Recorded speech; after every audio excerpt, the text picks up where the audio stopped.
Hello and welcome back to another video. In today's video I'm going to be giving you 10 advanced tips for TFT. The key word of this video is advanced because this video is not aimed at beginners, and in fact it can make them play worse because if they spend too much time worrying about the tips, the minuscule edge that they'll gain will be lost when they're not worrying about their fundamentals. But this should make a little bit more sense later. However, if you are a more experienced player and you're looking for a tiny advantage, then you're in the right place. In high elo games, players will make decisions to keep win streaks based on their enemy board strength. This means that other players will be scouting your board to decide whether or not they think that they need to level up in order to beat you. This is why leveling up at the last second denies players that info, which means that sometimes they might actually greed their econ and instead of leveling up, they'll stay at a lower level, meaning that you can level up last second and actually break their streak or maintain your own. This is most prevalent at 2-3, as if you want to level up to 5 in order to keep your win streak, you want to do so last second so that other players don't level to 5 to match you. This is also very common at 2-6, as players will often level to 6 if they want to secure that 5 streak. Never ever go to 6 unless you're on a 5 streak though at this time.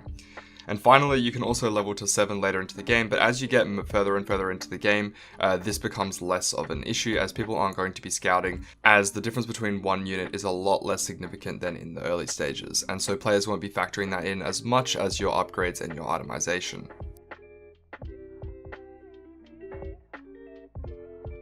Placing a component on a unit during the middle of the round can sometimes secure you an extra cast from a unit, which can guarantee you the win, or in some instances just save you a little bit of HP by killing one extra unit.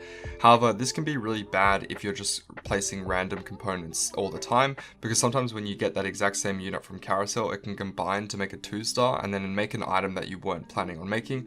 Also, let's say that you have a bow and you put it on a backline unit, then later you decide ZZ Rot is the best item to make, then it can be really difficult because you obviously don't want ZZ Rot on one of your backline carries. This is why it's important to only do it during the middle of the round if you absolutely need to.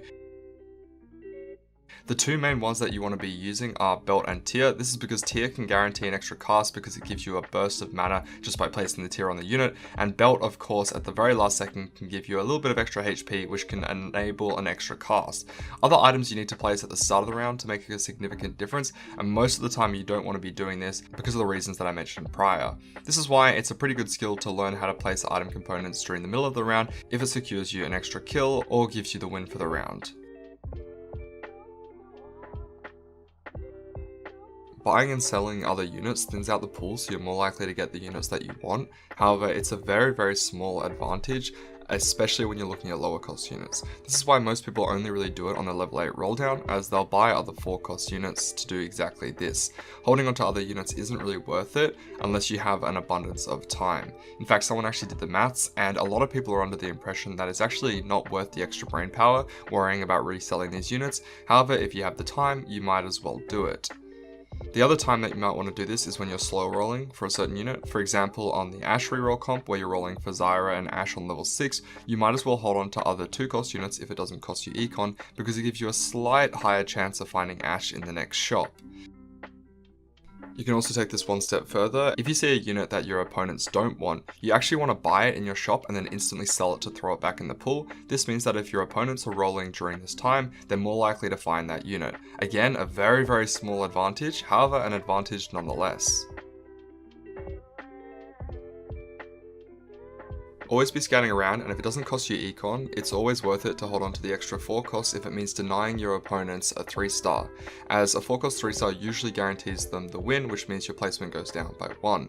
Even if it does cost you econ, if they're getting dangerously close to a 3-star 4 cost, usually this means 6 out of 9, or if they have access to a Nico, it can be 5 out of 9, then you often want to grief your own econ just to make sure that they don't get it.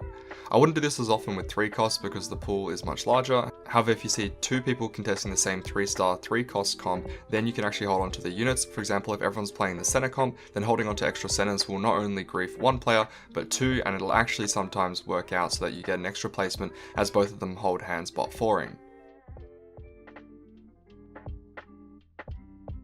When players are scouting your board, they can't see the items on your benched units unless they hover over them, which most of the time they won't when they're quickly scouting. Which means you can get an advantage by hiding your Zephyrs and Shrouds on units on your bench and then moving them onto the board at the last second. This also works with units such as Blitzcrank or Tahm Kench, as you can consider these units as high positioning impact units that the opponents will definitely be looking out for, and you can get some cheese kills on pretty important units if they don't pay attention to this.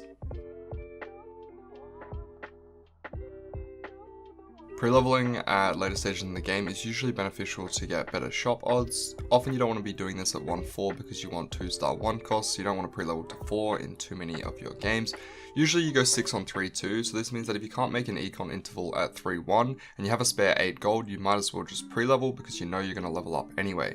Also, leveling to 7 at the cost of 40 gold is usually worth it. This is usually around wolves, as the shop odds can make quite a big difference, which is why I usually advocate for going 7 and dropping to 30 gold, as if you're going to drop to 40 gold before you level up anyway, you're really only losing 2 gold to play an extra unit for 1 to 2 turns. You can also do this at 8 with similar reasons and logic behind it.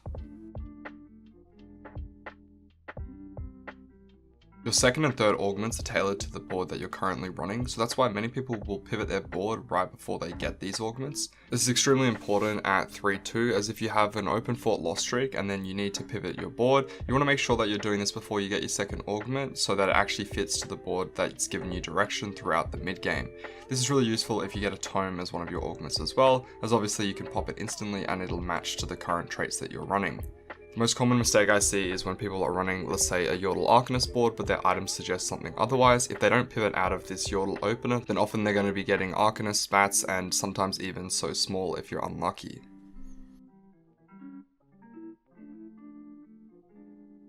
This mostly only applies at 1-4 because everyone else will be scouting what other augments have been taken, but essentially by picking your augment last, you're denying information from others. It's important to see how many people are taking win streak augments versus lose streak augments, as a lot of the econ ones can decide this, as well as the tempo ones such as Knife's Edge. You don't want to be two-way contested in a comp, so avoiding augments which lock you into a certain direction is also important, and you never want to be contested by reroll comps if possible at all. So it's for these reasons that you don't want to be giving your opponent's information. However, there are a few cases where you might want to show off your augment quickly so that other people don't contest you. However, if you want to play it safe, most of the time you want to see what other people have before you make your informed decision.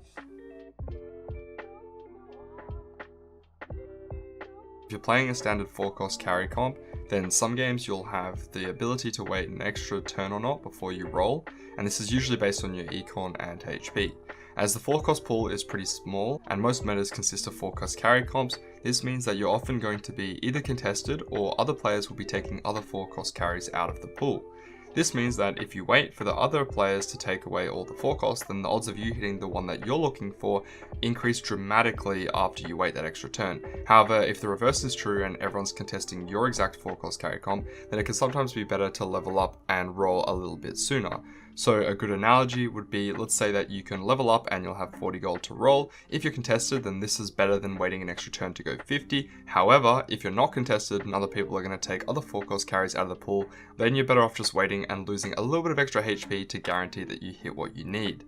This logic also applies to 3-starring 4-cost comps, as if someone's holding onto your units and they die, this is a good time to roll down to 0. Remember that if you try and 3-star a 4-cost towards the end of the game when there's only 1 to 2 players left, there's going to be so many of the 4-costs in the pool that it's going to be really difficult to do.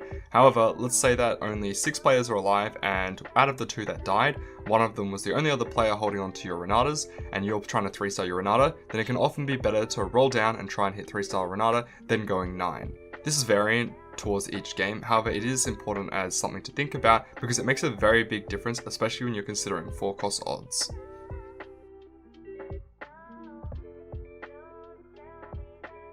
This will more often than not apply to your second and third augment, but when you get a champion along with your augment, you don't actually need to pick up the orb containing the champion if you already have a 2-star for that unit. This is only true if you're trying to 3-star this specific unit. This is really common with Talon reroll because a lot of the augments give you a free extra Talon, but you can also see this prevalent with the Ashe comp, as a lot of the augments surrounding syndicates and snipers will give you either an Ashe or a Zyra, both of which you're trying to 3-star. The reason is because if you already have a 2-star of the unit that you're going to pick up in the orb, and you're trying to 3-star it, it doesn't actually exit the pool until you pick up that unit. This also frees up bench space, and then once you're one off of the 3-star unit, you can pick it up. So for example, let's say that the orb contained a Talon and you already have 2-star Talon. There's no reason to pick it up until you have 8 Talons, then you can pick up the final orb and get Talon 3-star. Like I said, this frees up bench space and it increases the odds ever so slightly of you getting 3-star Talon sooner.